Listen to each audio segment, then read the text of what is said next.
के नाम जो अपने अपने घराने को लेकर याकूब के साथ मिस्र देश में आए, ये हैं अर्थात रूबेन, शिमोन, लेवी, यहूदा, इस्साकार, जबूलून, बिन्यामीन, दान, नप्ताली, गाद और आशेर। और यूसुफ तो मिस्र में पहले ही आ चुका था।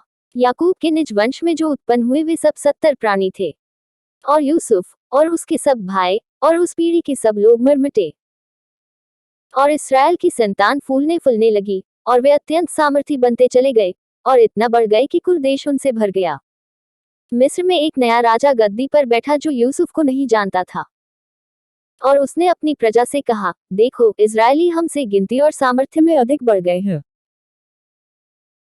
इसलिए आओ, हम उनके साथ बुद्धिमानी से बर्ताव करें, कहीं ऐसा न हो कि जब वे बहुत बढ़ जाएं, और यदि संग्राम का समय आ पड़े, तो हमारे बैरियों से मिलकर हमसे लड़े और इस देश से निकल जाएं। इसलिए उन्होंने उन पर बेगारी कराने वालों को नियुक्त किया कि वे उन पर भार डाल डालकर उनको दुख दिया करें। तब उन्होंने फिरौन के लिए पितोम और रामसेस नाम भंडार वाले नगरों को बनाया। पर ज्यों ज्यों वे उनको दुख देते गए त्यों त्यों वे बढ़ते और फैलते चले गए, इसलिए वे इसराइलियों से अत्यंत डर गए।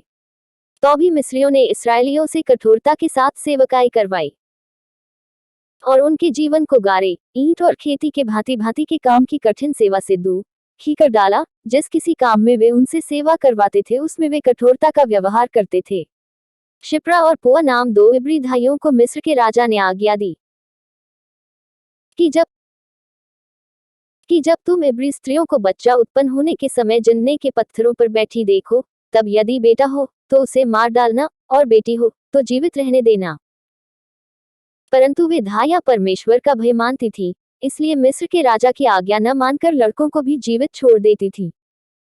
तब मिस्र के राजा ने उनको बुलवाकर पूछा, तुम जो लड़कों को जीवित छोड़ देती हो, तो ऐसा क्यों करती हो? धाइयों ने फिरौन को उत्तर दिया कि इब्री स्त्रियां मिस्री स्त्रियों के समान नहीं है, वे ऐसी फुर्तीली है कि धाइयों के पहुंचने से पहले ही उनको बच्चा उत्पन्न हो जाता है। इसलिए परमेश्वर ने धाइयों के साथ भलाई की, और वे लोग बढ़कर बहुत सामर्थी हो गए। और धाइयां इसलिए कि वे परमेश्वर का भय मानती थी, उसने उनके घर बसाए। तब फिरौन ने अपनी सारी प्रजा के लोगों को आज्ञा दी कि इब्रियों के जितने बेटे उत्पन्न हुए उन सबों को तुम नील नदी में डाल देना, और सब बेटियों को जीवित रख छोड़ना।